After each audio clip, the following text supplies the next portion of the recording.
Here in just a minute. What happened last time they were in Lystra? On the first trip. Paul heals a guy, and what do the townspeople do? Zeus and Hermes. One day they're Zeus and Hermes. 15 minutes later they're throwing rocks at him. He goes from they go from gods to being stoned and literally left out, or at least Paul left outside the city walls for dead. Fickle work of mission work, I guess. But here they also, when they come back into apparently Lystra, they also are going to meet up. I don't think meet originally, but meet up with Timothy. Timothy is a guy that we know a lot about.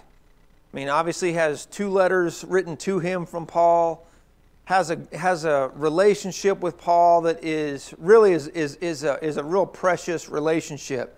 Look at chapter 16, the first 3 verses. That's where we'll kind of be introduced this time around to Timothy. Paul came also to Derbe and to Lystra. A disciple was there named Timothy, the son of a Jewish woman who was a believer, but his father was a Greek. He was well spoken of by the brothers at Lystra and Iconium. Paul wanted Timothy to accompany him, and he took him and circumcised him because of the Jews who were in those places, for they all knew that his father was a Greek. Okay, so we learn a lot about Timothy right there. He has had a good upbringing. His mother is a Jew. His father was a Greek. We know from 2 Timothy 3:15 that he was raised being taught the Scriptures. So, what have we just finished in Jerusalem? The whole conference about what? Circumcision for salvation. And here we are, the next chapter. Paul is telling Timothy, you're going to need to be circumcised. Why would he do this? Well, what we see, for one thing, to me, it's kind of interesting in some ways that he wasn't, with his mother being a believing Jew. But his dad, with the Gentile background, apparently that was one of those family things that he said, no, we're not doing that. You teach him the Scriptures all you want, but he's not going to be that Jewish, if you will. But Paul does this because, and like I said, the verse even says, because everybody knows his father's a Greek. So knowing that they're going to be dealing, where does Paul always go when he gets to a town, if possible? To the synagogue. He knows they're going to be dealing with Jews. So in deference to the Jews, not as a salvation thing. I mean, it's never even hinted at. It's just because people are going to know that, this is a guy who's had a mixed upbringing, if you will. In order to just to wash over that, fight that battle before it even starts, let's just have that taken care of. So Timothy joins them on this journey, and as we move through from these 3 towns, we don't hear a whole lot about what happens here, other than they share this letter. The letter that was written in chapter 15, the decision about circumcision, they pass this along to these churches in this area they've already been through. Now, thinking back to this whole idea of what if Paul and Barnabas would have been together? Number one, Silas probably wouldn't have been invited to go along. I mean, it seems like the reason Silas was invited is because Paul needed somebody to go with him. Well, then you think, well, if Paul and Barnabas would have been traveling through, would Paul have said, how about this Timothy guy? Let's see if he'll go with us. I mean, we don't know.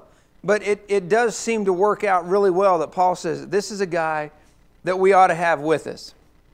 Now, if you want to flip over to Philippians chapter 2, we're going to get to the town of Philippi, but in the Timothy context, look at what Paul said about Timothy in Philippians chapter 2, beginning in verse 19.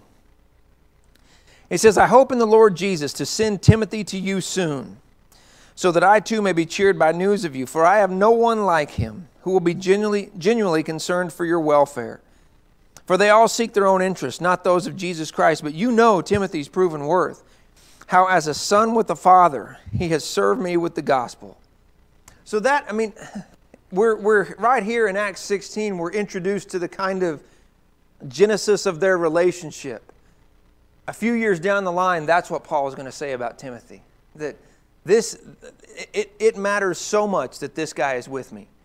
And I just think that, I mean, to me that really paints a really nice picture of what their relationship was like. We know from really more 2 Timothy than 1 Timothy that Paul does kind of have to go, hey, snap out of it. Whatever's bothering you, you need to quit being down or whatever your problem is. There seems to be something that Timothy's not doing in 2 Timothy, and Paul has to remind him. There's a lot of people invested in you. God, number one, who believes in you. There are things that you need to be doing. But this is the beginning of their relationship, of their church work together, if you will. So Timothy goes with them. They travel around to share this letter. Now, still in chapter 16, skip down to verse 6. Look at verses 6 through 8.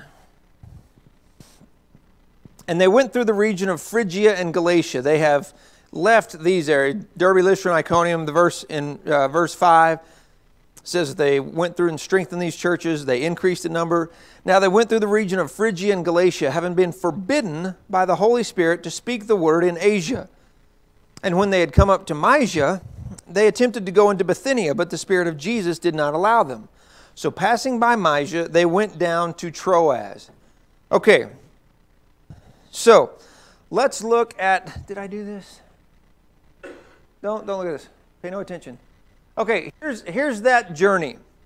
It seems as though, from the way they traveled, they were right here in this area. And it says that they wanted to go into Asia. It says it right here, but that's really this area kind of down here as much as anything. And we don't know where they wanted to go. I was telling Richard the other day, and talking with Kara, there's books that I've checked out and reading, the obsession I kind of have with Paul and his life. These different scholarly writers that some of them are really, really hard to read, but there's, for whatever reason, there's 2 or 3 guys that I really respect the way they write and the way they think, speculate that it was at this point that he wanted to go to Ephesus. But God says, no, you're not going there yet. And he said he was prevented by the Holy Spirit to going into Asia. So they go, ooh, and they say, okay, well then let's turn north and go to Bithynia. And then it's a different expression, but it says the Spirit of Jesus said, no, you're not doing that either. So, however, there's, different people have different speculation as to how these two things occurred. But for whatever, however it actually happened, whether it was a vision or if it was just what he just knew, however he heard this information, instead of going this way or this way, they go straight across to Troas. Back up. Whoa, I'm going the wrong way. Don't look at that. You don't know that place yet. They don't know where we even are. Okay. So, because they were prevented, and again, remember we were talking about this whole idea of plans changing. It seems like, whether it was Ephesus or wherever it was, that Paul had in mind when they left Antioch, they were going to go across this way, visit these congregations they had just started, and then they were going to go somewhere else. But for whatever reason, and however it happened, God said, no, don't do that. And well, let's go north then. But no, don't do that either. So they come straight across to the seaport, this seaport city of Troas. Look at verses 9 and 10.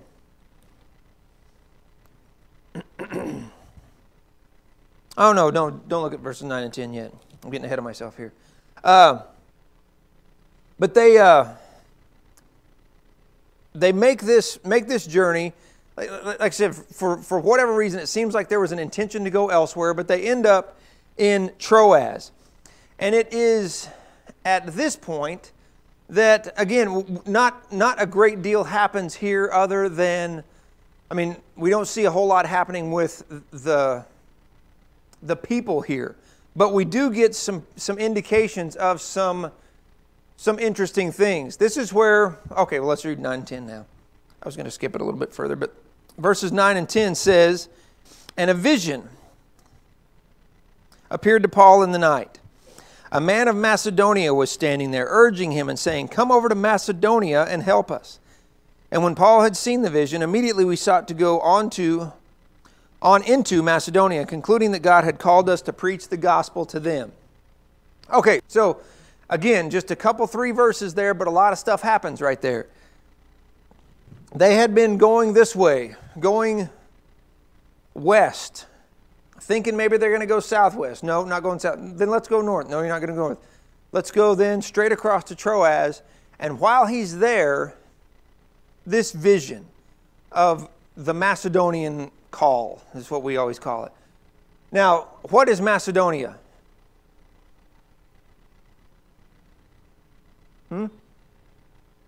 Gentiles, Greece, Europe.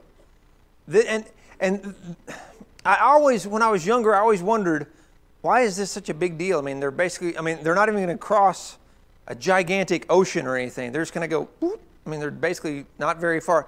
But it's a whole different culture. This is one of those big change moments in the spreading of the gospel. And that's why it seems to me that there's this vision for this call to come further over into territory that may have very well not been terribly well known to Paul. Now, it isn't like it's unknown territory, because you go a little further and you're in Rome. So I mean, it's people know about this area, but this Jewish thing, this Jewish faith is now going, let's jump over into a whole new continent. So Paul has this vision, and this seems to be, I mean, it is a big deal. Now, we don't hear on this trip of anything that happens really in Troas other than this vision. But we know from Acts chapter 20 that there is a church there. So maybe this is the founding of a congregation there. We just don't have the information. What we do have in verse 10 is another shift where it goes from they did this and they did this to we did this.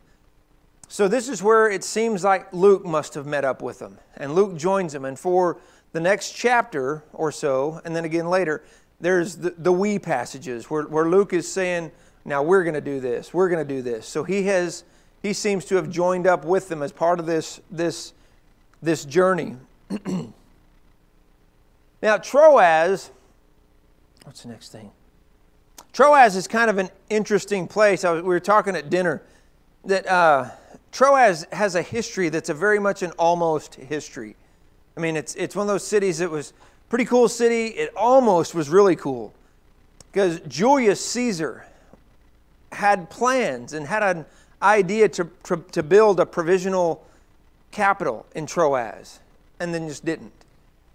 And then 350 years later, down the line from where Paul's there even, Constantine almost built a capital there, but didn't. So Troas is kind of like the also-ran city, but for this situation, and it's kind of how it is here, that it wasn't where they were going to go, but now they're there and then they just leave.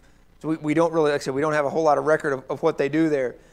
But what we do know, from Troas, they go on over to Philippi. They pass through Samothrace and Neapolis, and they end up, and like I said, it seems like Philippi now has become their destination. And here's the rest of that journey. See, there's Troas right here. Like I said, it's not like it's a giant leap, but it's a whole different culture that they're jumping into. So they cross this little inlet there to Neapolis and then into Philippi. Look at verses 11 and 12, and then we're going to park here for just a little bit.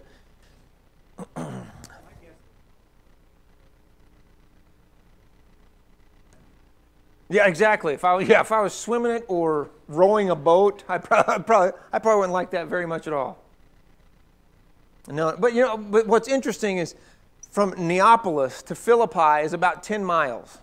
I mean, you kind of get a little perspective there. So it's probably like 60 miles worth of water, which for us is not that big a deal. Again, for them with whatever kind of boat they were in. That was probably a horrible journey that I would never want to make. But anyway, verses 11 and 12. So setting sail from Troas, we made a direct voyage to Samothrace, and the following day to Neapolis, and from there to Philippi, which is a leading city of the district of Macedonia and a Roman colony. We remained in this city some days. So that's the cover, or their description of that journey. And I want just to kind of change maps a little bit, just so you can see, with some of the other stuff out of the way, see where Philippi is. Philippi was not really a coastal city, but it was close enough that it was definitely a cosmopolitan city, a city of commerce. And you see really from where they've come, like you compare those two maps, the other maps have these towns down here quite a bit further, or Derby up a little further north. But you can see when you think of the areas that they could have gone through, the places that they didn't stop when they wanted to go into Asia, it's either Colossae or Ephesus, it seems like, would have been where they would have been heading. And then, of course, up further north where they wanted to go, said, no, don't go there either. So they cross over into Philippi. And this is, I guess for lack of a better way to say it, the first European city that the gospel is taken, to which the gospel is taken. This becomes a place, this church becomes a place that's very dear to Paul, a place that he has a lot of connection with, and he will for years. Ephesus, of course, will be another huge congregation, another big important congregation to Paul, but Philippi, it seems like, becomes the first, certainly the first of the Macedonian, the European places that Paul really develops an attachment to. This is some of the modern views of Philippi. Philippi is just not there anymore. I mean, this is the forum, which was where they would meet and have public discussions, public debates. The market is back there behind it. That's all there is of this anymore. I always think it's kind of weird to see these kind of pictures and then see this guy in a Buick down here or whatever it is. But it's just like a guy driving along next to Philippi.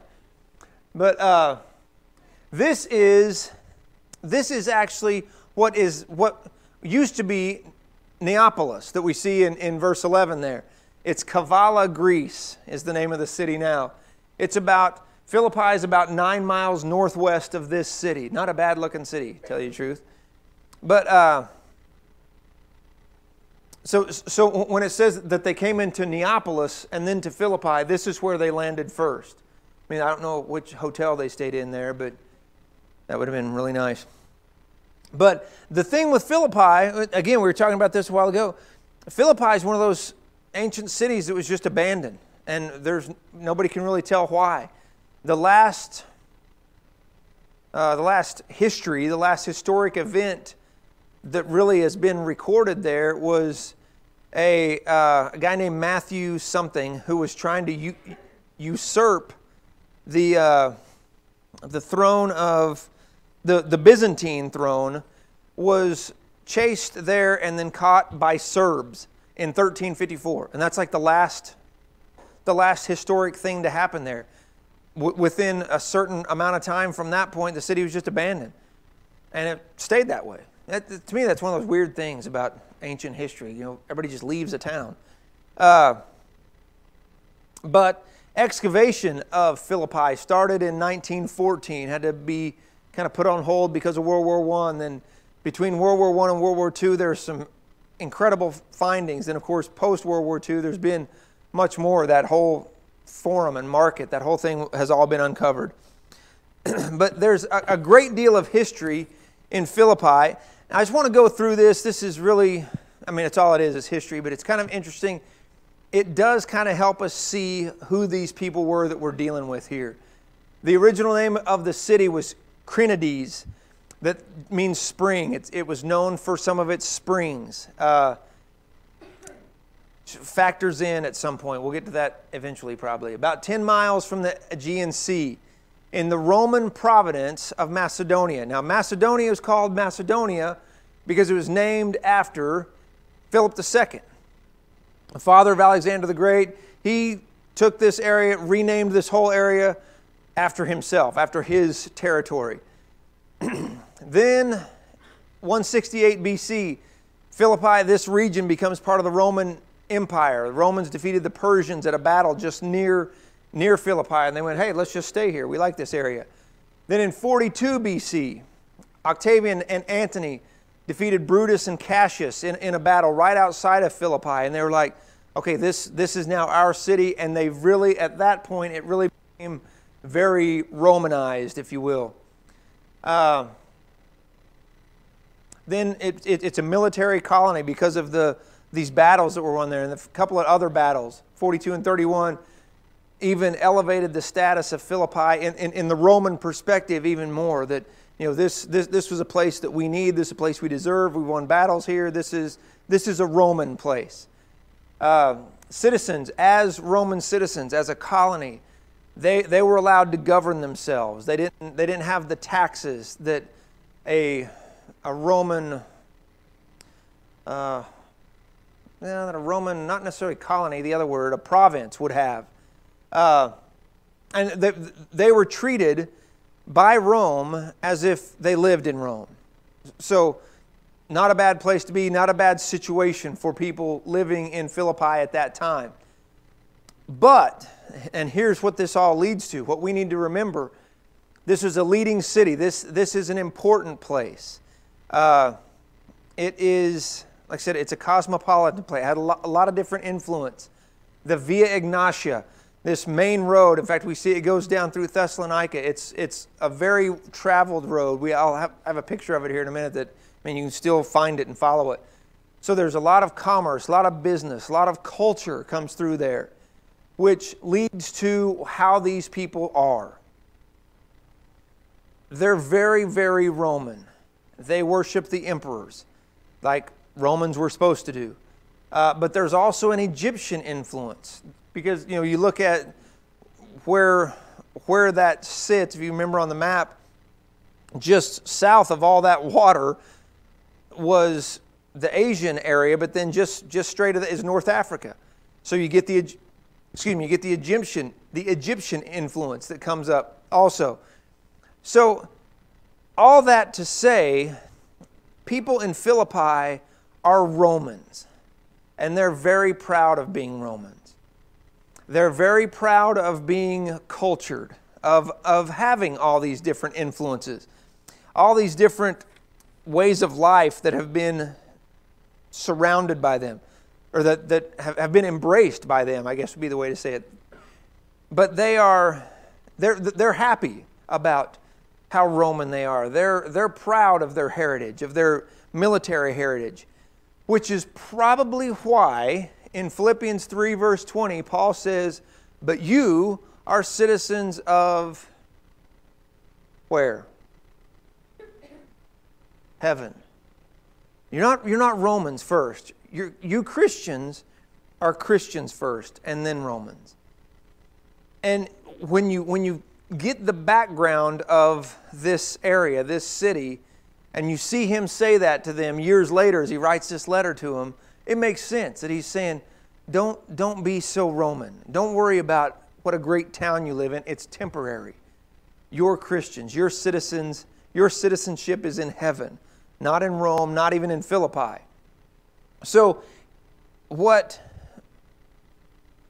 they experience when they come into Philippi, I mean, all the place, wherever they go, there's different beliefs.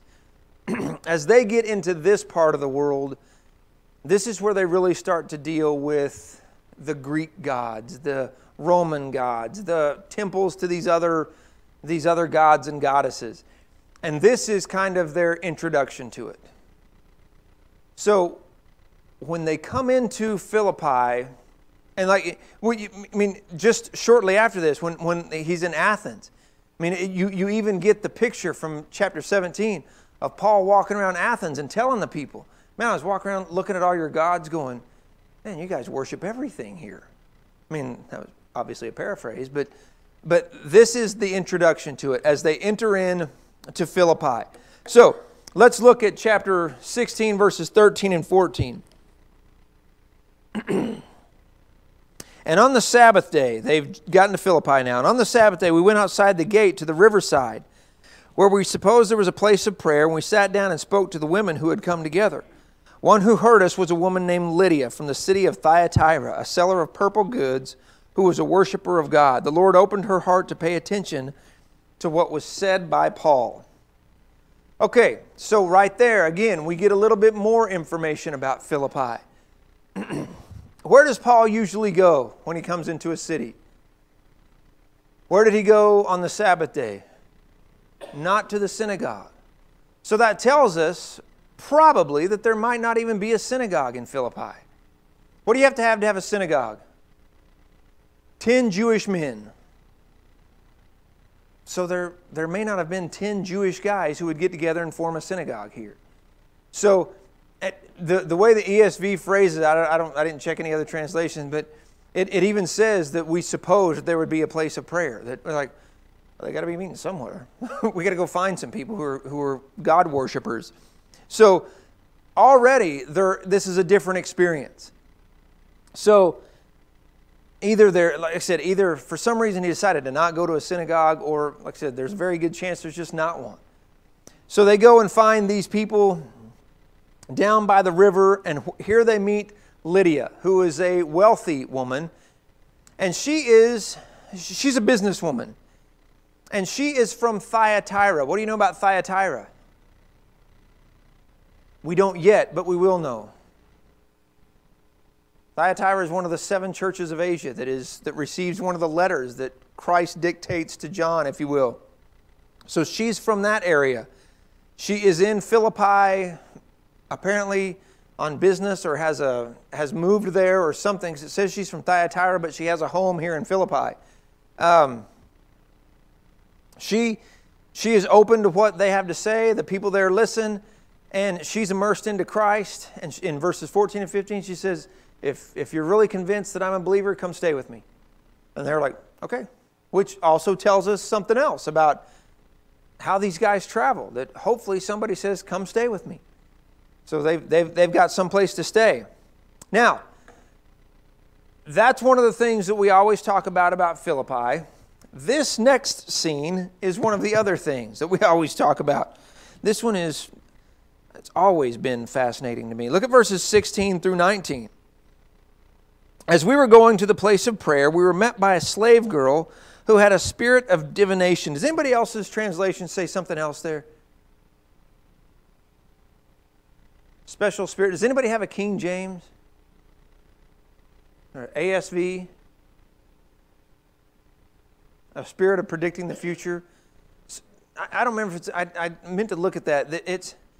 There's this a Pythonian spirit or something like that. It's a reference to the idea of these Python temples, where there are people who supposedly predict the future. But I should have looked that up instead of just throwing weird stuff out there like that.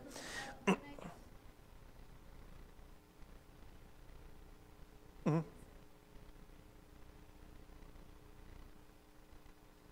Yeah,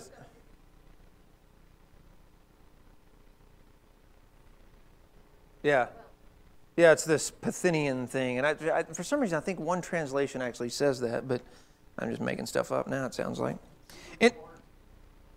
What's that? Yeah. Yeah, and that's kind of what she whatever this spirit that's on her or in her, and it's one of those things, I've been teaching the high school class on Sunday mornings, and we've been talking about this kind of stuff, about angels and demons and possession and all kinds of crazy stuff. That we see in Scripture. And this is one of those things you just have to just kind of go, that God allowed that. God allowed it to a point, and then it quit. So this girl's one of them. But anyway, verse 17, or still at 16, she had a spirit of divination and brought her owners much gain by fortune telling. She followed Paul and us, crying out, "These men are servants of the Most High God, who proclaim to you the way of salvation." So you think, okay, she's like free advertisement or something. Verse 18. And this she kept doing for many, many days, Paul, having become greatly annoyed, turned and said to the spirit, I command you in the name of Jesus Christ to come out of her. And it came out of her that very hour. But when the owners saw that their hope of gain was gone, they seized Paul and Silas and dragged them into the marketplace before the rulers. So again, this is one of those odd situations. She seems to be saying the truth. Well, she is. She's saying these people are speaking the truth, and she's following them all over the place. Why does Paul turn on her?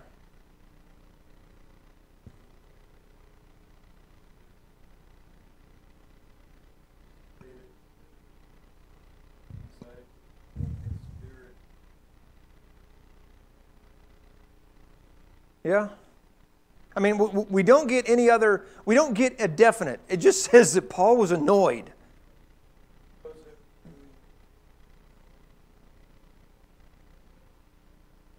Well, and what was this girl? Yeah, what is she? I mean, in the people's view, what is she? She's a carnival act. I mean, that's what it comes down to. She's making money. She's telling the future for her masters. And it seems like Paul is like, okay, I get it. She's saying the right thing.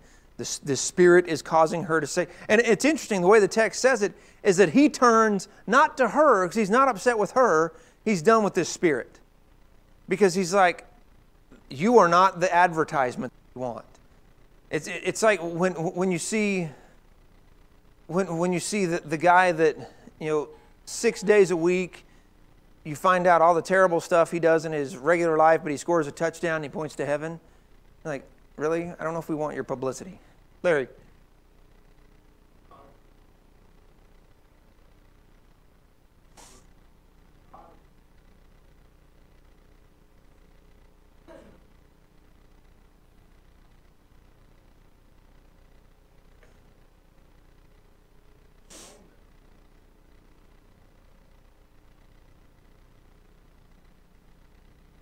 Yeah, if you didn't hear what Larry said, is that this seems to be, because of Paul's reaction, this seems to be a not great spirit. This isn't something God has given her. This is from Satan.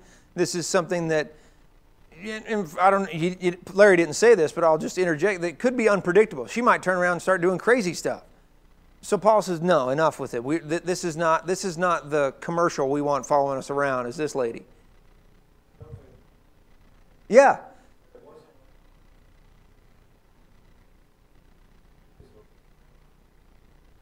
Oh, yeah. So, to some degree, it shows some patience of Paul that he finally just goes, okay, enough. But so, cast the spirit out, and her owners, what's their reaction? Not happy for the girl that she can go live a normal life. I mean, it's just like so many things in the world you could point at. But they're upset because the cash register's gone. What's that? Yeah, the cash register just quit ringing, So they take Paul and Silas into the marketplace before the rulers. Long story short, they're beaten with rods.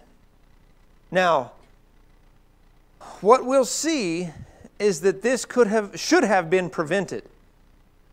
And it's one of those things I have to admit too. I don't really know why it didn't come up before this.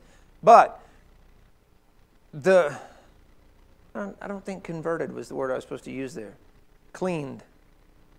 The spirit was out of her. That's not the right word. But her owners say, these guys are ruining our business. They beat them with rods and they throw them in jail.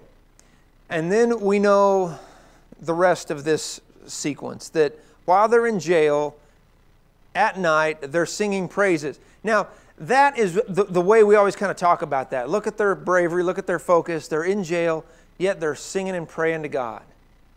And that's all true.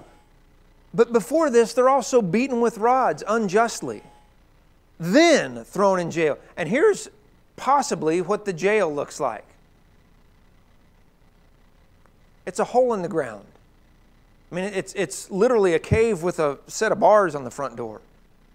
And this is where they are after being beaten, after being abused, their rights trampled on, and they're in singing and praying to God.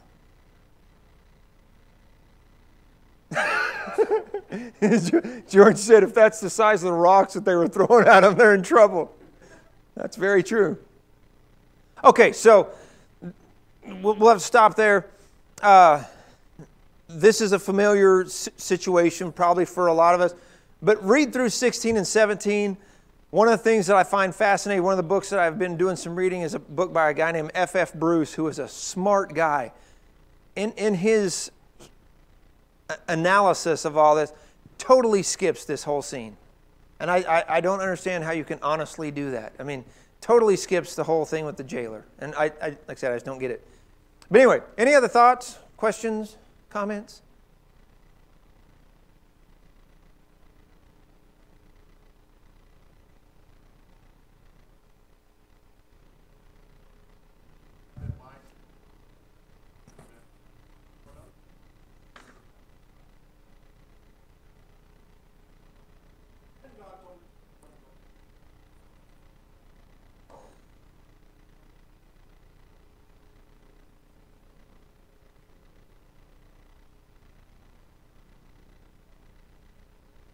Exactly. Exactly. What Larry said, condensed, is look at what Paul did on this trip. Had a plan? Nope. Had a plan? Nope. Got to where didn't know what the plan was, and then God told him what the plan was. So we make our plans, and it's just like what James says. Instead of saying tomorrow we're going to go to Ephesus, no, I think tomorrow we're going to go to Bithynia. No, if the Lord wills, tomorrow I'll go wherever He tells me to go. And that's what it comes down to. Anything? Okay, we'll pick up in Philippi next week.